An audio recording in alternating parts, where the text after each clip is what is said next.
Bobby Miller, the next Eric Gagne, minus the juice. All right, I like it. Going out on a take right there. It wasn't Gagne minus the juice kind of crappy. Yeah, actually, He threw like 89. I will never forget standing there on the dugout steps watching him warm up one day, and one of the Dodger coaches comes up to me and says, "Look at that big juiced up bastard." Hello and welcome to Dodgers Debate. I'm Jack Harris, the LA Times Dodger beat writer, and I'm alone. I was told last week, right, Mark? I was told last week we had two rules on the show. Be on time, be awake.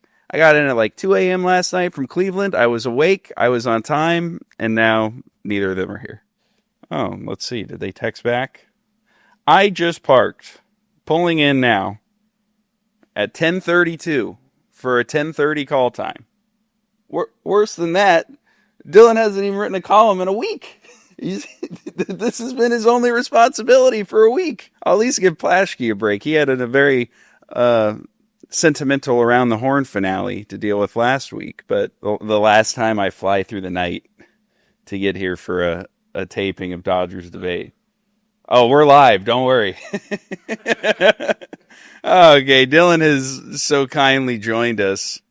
We've set a standard on this show now. 10:30 sharp, we start recording these videos. All right, that's fine. Hi, Dylan. How you doing? You're gonna embarrass poor Plaschke like that? I was pointing out how he's been working here for 100 years, man. You I have no respect for your elders. So I said I'd cut Plaschke some break because he at least was dealing with a sentimental around the horn. Oh, there he is. All right. Oh, don't worry. You're right. We got two rules. This time be ordered. Finish chewing those gummies, Plash. Yeah, just go This time. Okay, welcome back to Dodgers Debate for real this time, because now I am joined by our columnist, Bill Plaschke. And What do you mean? as you very explicitly laid out last week, the show starts recording at 10:30 or whatever time we pick. You guys. So at 10:30, I was here. Not you guys. He was also gone. I said, all right, we're going to start. I drove in the carpool lane to get here. I drove in the carpool lane, one person, praying the cops didn't nail me. How late did you leave? My eyes in the rearview mirror the whole time. No police, no police, no police. Is this one of those crimes they can like get you on if you say it out loud later? No. But I'm sure I'll be targeted now. But CH, I was late. Please look for Plash. No, I just avoid the freeways entirely now. I'm at peace with my tardiness. I have a whole commute to the I break the law so much in so many ways. Any recent examples? No, just today, just driving in the carpool lane. No, I mean I don't steal stuff. Anything like that. That's good. It's like, All right, let's see how I can segue this. The Guardians stole a game from the Dodgers at the end of this what a blow last to the road chest. trip. What a punch to the gut. That was Well, apparently, except I get in the clubhouse after the game, my phone dings. It's a tweet from Dylan. I'm like, oh boy, he's going to have brought out the knife for this one. And it was like, I guess, positive. He goes, well, I don't think the Dodgers are going to lose $1 billion in a row. I mean, all things considered, think about it. Just remember, and I'm not sure if you remember last week's episode, but we're talking about how things could get really ugly here given the team's pitching situation, right? And so, look, they were just kind of treading water. It was a 500 trip. But that said, you know what? Like the Giants, the Padres really weren't in a position to kind of take advantage of the games the Dodgers did drop. They do this for a few more weeks, just kind of get through this period. The schedule's going to get easier. we don't think Tanner Scott is an ugly turn. I mean, Things turn really ugly. They can't. They got to get him out of that role. Well, the problem right now is they don't have anybody else. Yes, they do. I've got a solution for you. Oh, boy. Many years ago, I covered a guy named Eric Gagne. He was a terrible starter. He got on the juice. He was turned into a reliever. Great reliever. Bobby Miller is the next Eric Gagne. Seriously, why not Bobby Miller? Well, right now he's struggling to throw strikes. He did pitch in New York the last 2 innings of a game. Had to get out of a very scary jam with the bases loaded. But, I mean, like when he came up last week, not that I thought he was going to be the closer, but I asked Dave Roberts if he could be pitching in even like somewhat leveraged spots, and he said no. He was there just for length. and was there for more. But I think to Plaschke's point though, that is something that I've been advocating for like a couple of years now. Actually, is maybe you just let this guy go in for one inning and just throw the crap out of the ball. Just right? try it. Try Bobby Miller. And look, but that's how it's Jack. But that's how it starts. It starts in low leverage situations. That's how Gagne covered Gagne. I guess Gagne was everybody Bobby Miller before we get that would just be very against the way that this team operates, and against they paid Tanner Scott $72 million. I don't think.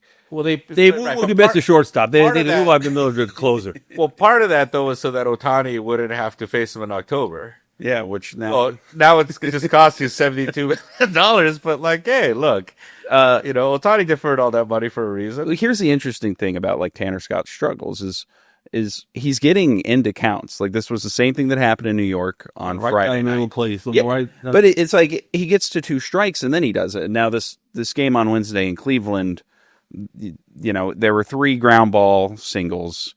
There's a little bit of bad luck. He did walk a guy, but in the key at bat that tied the game, he had 2 strikes. He tried to throw a slider. It caught a little bit too much of the plate, and it gets put in play. Overall, he's giving up too much contact for a guy that has really good stuff.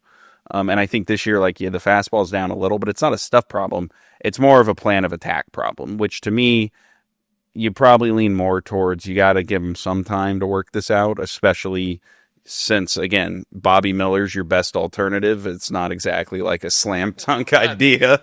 All right, use it. They have time. But to the Bobby Miller point, I am curious about that kind of long-term development for him, but that to me is kind of further down. Also, I noticed in your story you said Tanner Scott, he bristled at something. That's a word you've never used before. I've never used before. The word bristled. Was he man of the media? He didn't appreciate getting asked about why he's been throwing the ball so much in the strike zone. No, but then he gave a better answer about I got to get it out of the zone, got to be better. But yes, he bristled. He bristled. That's bad news. You don't want your reliever bristling when Jack Harris asks you a question. That's not what you want from your closer. Yeah. Try and if not Bobby Miller, try Ben Kasparius.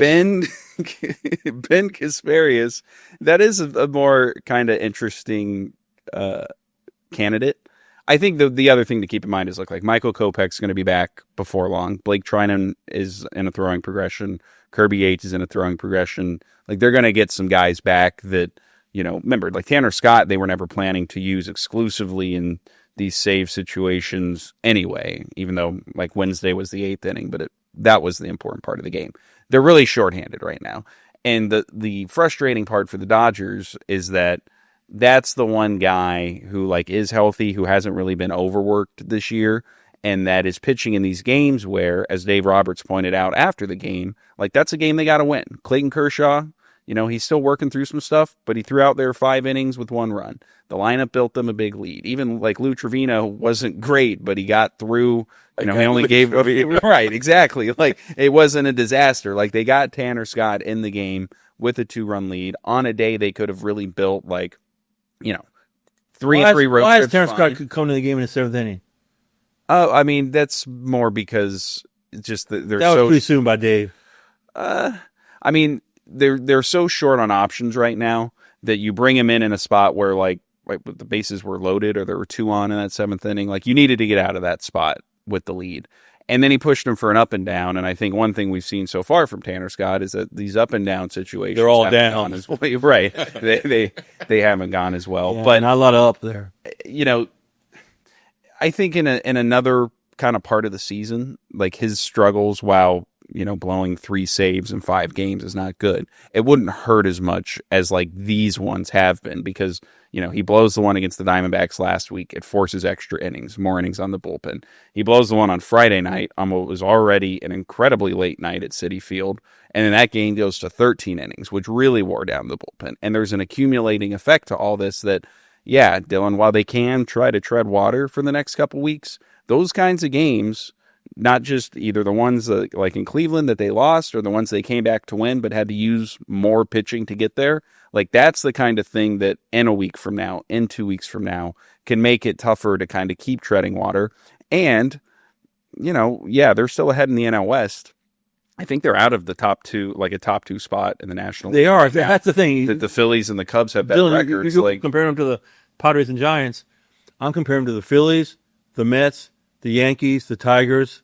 I think they're the 6th best team in baseball now. and the other way I would look at the division is, yeah, the Padres and Giants and D-backs haven't made up ground. This would have been a great opportunity for the Dodgers with those teams finally kind of cooling off to build themselves a little bit of a cushion before they go in and play them. Because now you go in and play them and you don't play well in a couple weeks, you could put yourself in a tight spot. And that's with a really tough homestand coming up before that with the Yankees and Mets in town this week. I mean, I'm not going to lie. Like, I thought like there was a chance they could go on this road trip and lose every game outside of the Yamamoto start, right? So again, by that standard, hey, look, Kershaw gave him 5 innings, and you love Kershaw. Kershaw can't do no wrong with you. It wasn't great, right? But it was good enough. And Plasch, we usually are in like right? You and I are in a dead heat, sprinting to see who can write the team off first. Right. I would love to be that guy that says like, "Oh my God, they're not going to do it this year." But I just can't. I can't get myself to. I'm going to be there Sunday against the Yankees. If they have a bad weekend series, I'm going to write them off. Sunday, I'm saying it's over. So they have Get all these guys back. 3 games. Did you see, by the way, the sim game of the century? Oh yeah, Ohtani threw a great splitter or whatever, sweep or whatever the hell it was. Great strikeout of the third hitting coach on the The third hitting coach, yeah. So come on. The balls, dude. I don't know. I think he's gonna. They have a lot of cards that they're gonna still be able to play. The ball, he threw one of those like what was that? sweeper sink. Oh, you know Like a single. Yeah, it was like a shuto. the worst part of the weekend was in New York on Saturday after they won the game. They showed a guy in the stands pouring milk over his head. What? It was staged because every game that day had a guy pouring milk over his head because of the Indy 500. So that's like a thing. They race card. I'm sorry. That's not my culture. If they win, they pour them over the. So wait, Dylan, you didn't see this. I've never. So you were watching the game on Saturday. No. Thank you. My point taken. Point taken. Wait, what was I doing on Did Saturday? you watch any of the games this weekend? Yeah, I tuned in here and there. No wonder he thinks they're doing well. He watched them win on Friday, the games they lost. He's like, I didn't have to, endure it. So the Ohtani live BP, Everybody went crazy about it. When's he going to pitch? When's he going to earn us money? That's what I want to know. So this is going to be a weekly progression for him now. He threw 22 pitches in his live. I had to be corrected by Maybe he much more attentive maybe Japanese Maybe he media. should close. The most notable thing of like Ohtani's week is that he does the live BP. The stuff like played up. He said he was trying to keep his fastball to like 94. It hit 97. So the stuff is still there. And the night of that live session, he hits a home run. He hits a home run in the next 2 games. He's the first player in the major leagues this year to get to 20 home runs. That's amazing. He has more home runs than Aaron Judge. That's amazing.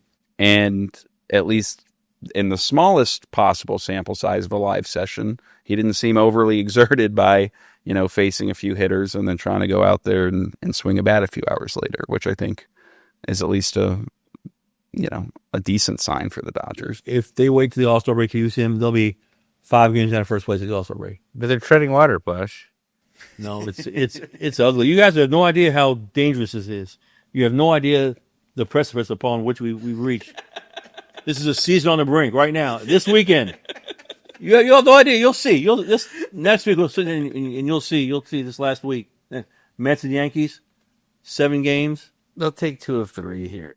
Oh, I don't know about that. The Yankees are banged up. Jazz Chisholm's out, I think. Stanton's out. They obviously don't have Cole, but they have. Stanton's always out. You guys think that the Dodgers were unsportsmanlike in their comments after the World Series? You think Chris Taylor should have said that the Yankees blanked down their leg? I just find it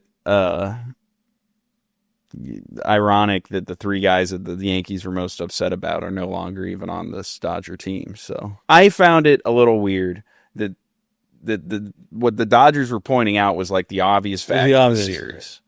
And because the Dodgers put it in their scouting report that the Yankees, which I think anybody in baseball could tell you, like the Yankees are not a good fundamental team. And then they were crowing about it after the series. And to some of the Yankees just gives a little nugget to hold on to.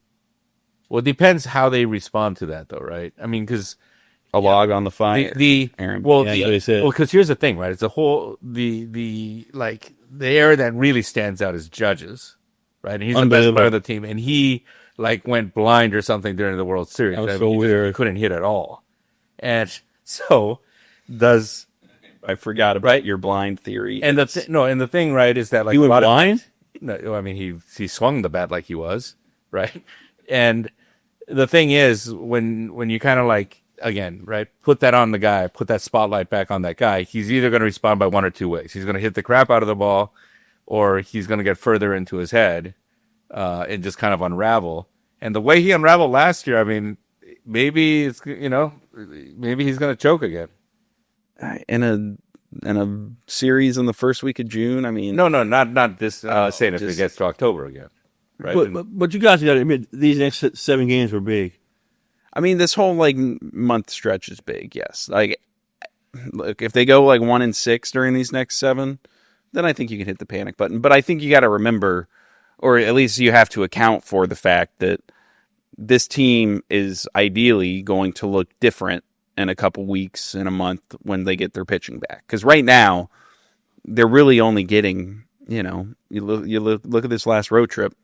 What did they get? Maybe 3 or 4 starts where they had a legitimate chance to win. And you couple that with they're facing good pitching. Even though, right, like you said, they only got 3 or 4 good starts, they still won half the games. I mean, 1-6 changes that equation, I think, drastically, right? You go 1-6 in the stretch.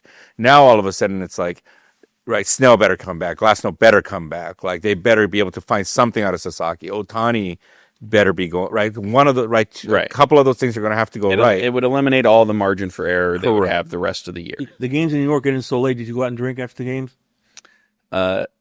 It was impossible to do anything after Friday's game. We didn't even leave the press box till 2:30. Yeah, Saturday.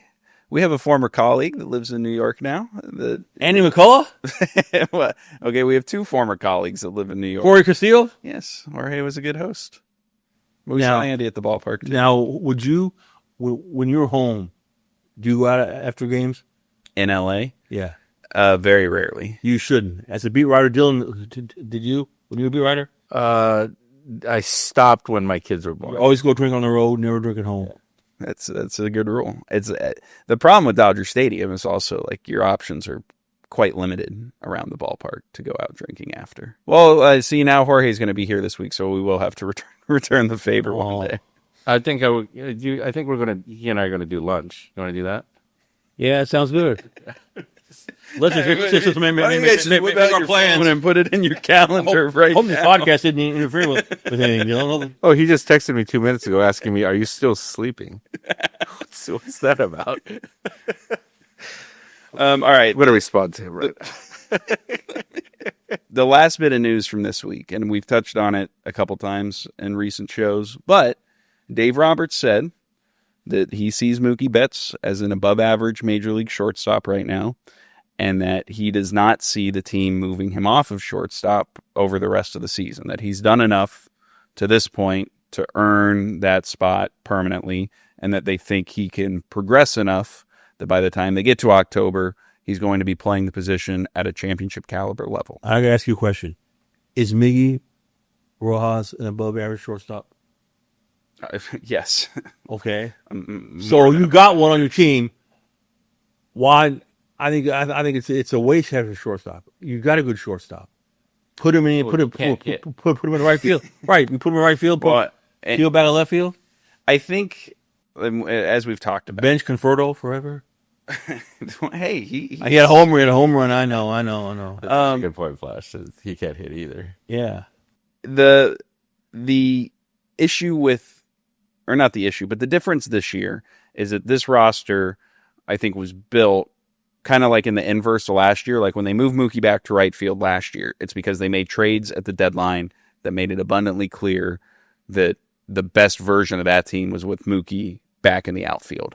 This year, they traded away Gavin Lux. They've had Tommy Edman cycling into the outfield more. And I think in this world, honestly, I think the best kind of version of this team, assuming that Mookie's shortstop holds up, I don't think he has to be elite. But right now, he's, top 5 in a lot of advanced metrics. He's 7th in fielding percentage.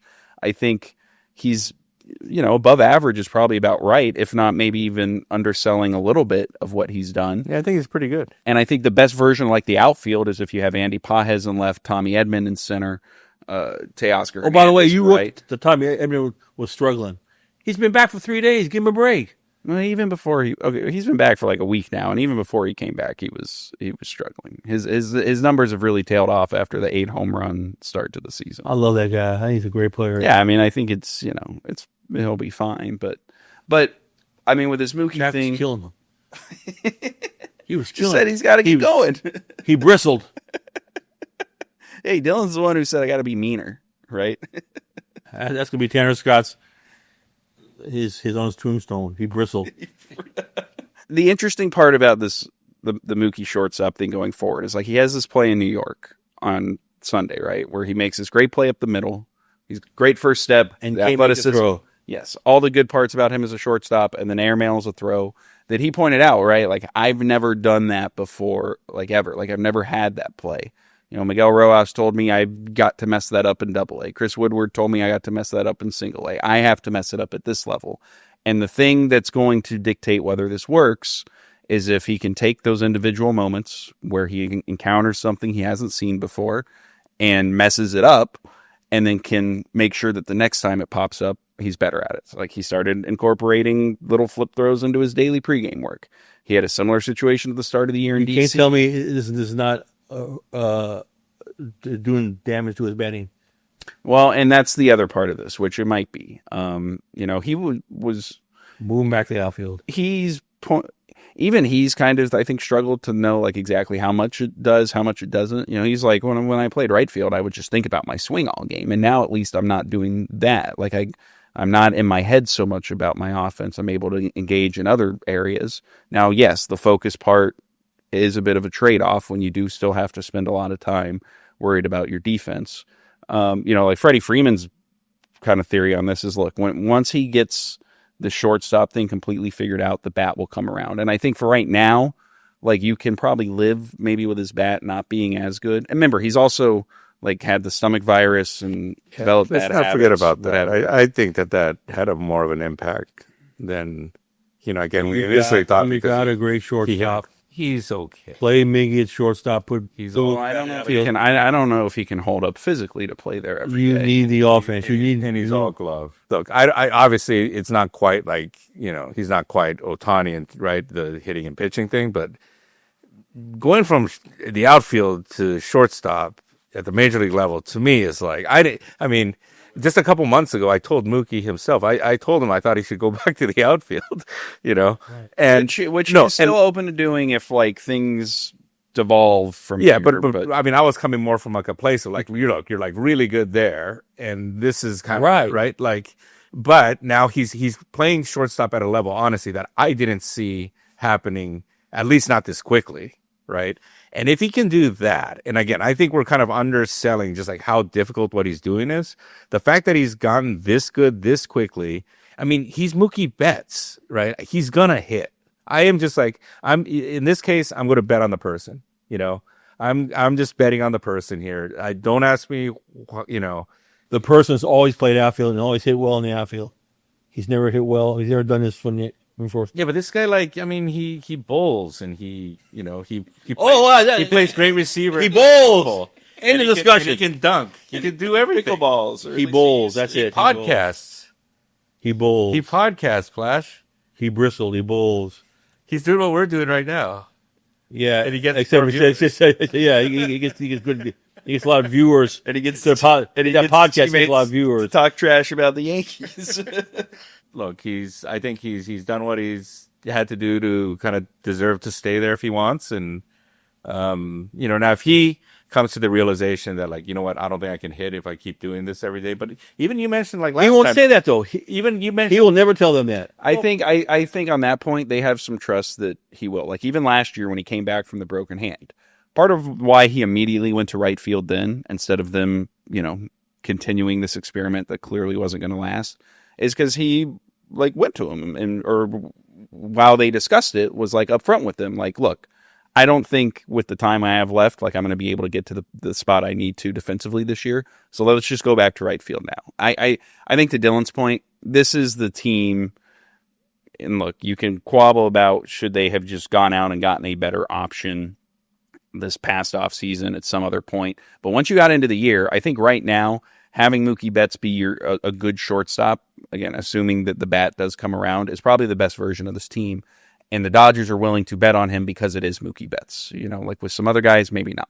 But they have seen enough to have the confidence now that we think this is going to work because we think this guy can will himself to get to the level he's going to need to be when the games really start to matter. And to that point, this is kind of like a smaller thing, right? And I know sometimes we make too much about players and their interactions with the media, right? But I do think in this case, it does represent something where, you notice a lot of days when Betts is coming off the field, a reporter will stop him, and it kind of doesn't matter who it is. He just stop, right? And he's great. He's great with us. That to me, is right? Now. That to me, right, is kind of something that he's kind of grown into in his time here. It was not always that way. And to me, it represents, right, is that look, somebody has to speak on behalf of the team, right? And he's kind of taken that responsibility. And, right, it's no different than, right, when they were recruiting Sasaki and he gave a speech and, right, before the season, or the series in Japan, right, before the opener there, he gathered all the players and spoke. I don't think that's coming from a place of look at me. That's coming from a place of hey, there's a leadership void on this team and I'm willing to kind of step into it. And kind of to Jack's point about, I really think it's just now, I think he's thinking what Jack's thinking, which is the best version of this team is with me at shortstop. And I think that if that's not the case, right, if he feels the bat's not going to come around, I think he'll go back to the outfield or second base or second base. I don't know. I'm still very dubious. I just think their outfield is not bat well enough right now to. Well, and that might be, we can get into this on a later show, but the Conforto piece, Max Muncy, there are some, Conforto and Muncy, I think, are the two guys that you look at over the next 2 months. They're going to keep getting opportunities. Their performance is going to dictate what they need at the deadline. But that's something, finding an extra outfield bat or something that you can take care of at the deadline. Finding a better way to make the shortstop situation work, I think you got to kind of play this out. But how much do you think they can just keep spending? I know we're not economists here or whatever, but I mean, forever. Yeah, I mean, that's the thing are they in that type of position where they just can keep spending, Sort of. Because they're not going to want to take on bad money, but yeah, we'll see. Is Tanner Scott bad money? It's early. Bobby Miller is good money. Put Bobby Miller in there. Give him a shot. Paid him nothing. Bobby Miller, the next Eric Gagne, minus the juice. All right, I like it. Going out on a take right there. Wasn't Gagne minus the juice kind of crappy? Yeah, actually, he threw like kitty died. I will never forget standing there on the dugout steps watching him warm up one day, and one of the Dodger coaches comes to me and says, "Look at that big juiced up bastard." He's a thing of beauty, ain't he? So that's what I think of you two every day you come in here. Look at those things of beauty. For Dylan and Bill, I'm Jack. See ya. Thanks for watching.